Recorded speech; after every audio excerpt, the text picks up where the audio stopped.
எல்லாருக்குமே ரொம்ப ஃபேவரேட்டான புட்டு கடலைக்கறி எப்படி பண்ணுறதுன்னு பார்க்கலாமா?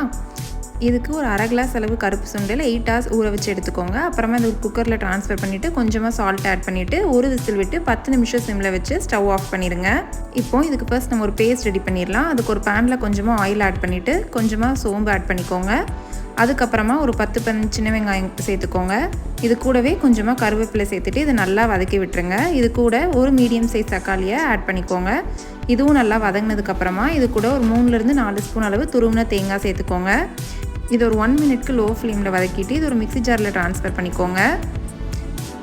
இது கூடவே நம்ம வேக வச்ச சுண்டலையும் கொஞ்சமாக சேர்த்து ஃபைன் பேஸ்ட்டாக அரைச்சி எடுத்துக்கோங்க. இப்போ நம்ம கடலைக்கறி ரெடி பண்ண ஸ்டார்ட் பண்ணிடலாம். அதுக்கு ஒரு பேனில் கொஞ்சமாக ஆயில் ஆட் பண்ணிவிட்டு ஒரு சின்ன துண்டு பட்டை, 2 கிராம்பு, கொஞ்சம் கல்பாசிப்பூ, ஒரு ஏலக்காய், அப்புறமா கொஞ்சமாக சோம்பு சேர்த்துக்கோங்க. அப்புறமா ஒரு மீடியம் சைஸ் பெரிய வெங்காயத்தை இந்த மாதிரி ஆட் பண்ணிக்கோங்க. அது நல்லா வதங்கினதுக்கப்புறமா ஒரு ஸ்பூன் அளவு இஞ்சி பூண்டு பேஸ்ட் சேர்த்துக்கோங்க.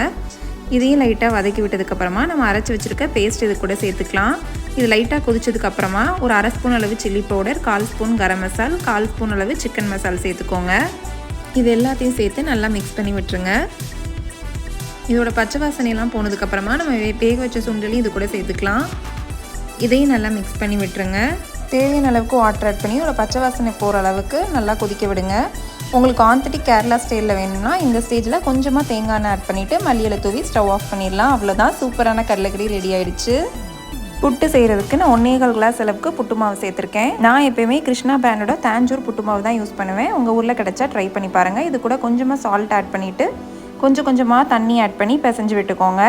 நான் எடுத்த ரேஷியோக்கு 3/4 கிளாஸ் அளவு தண்ணி கரெக்டாக இருக்கும். இது என்ன பக்குவம்னா இந்த மாதிரி பிடிக்க வரணும், இப்படி உடச்சி விட்டால் உதிர்ந்துடணும், அவ்வளோதான். அதுக்கப்புறமா இந்த மாதிரி ஒரு ஒயிட் கிளாத்தில் அதை ட்ரான்ஸ்ஃபர் பண்ணிக்கோங்க. இட்லி தட்டில் வச்சு இந்த மாதிரி எல்லா சைடும் க்ளோஸ் பண்ணி இட்லி பாட்டில் ஒரு 10 மினிட்ஸ் வேக வச்சு எடுத்துக்கோங்க. அவ்வளோதான், நம்ம உதிரியான புட்டு ரெடி ஆகிடுச்சு. இது இடியாப்பம், ஆப்பம், சப்பாத்தி எல்லாத்துக்குமே சூப்பர் காம்பினேஷன். கண்டிப்பாக ட்ரை பண்ணி பாருங்கள்.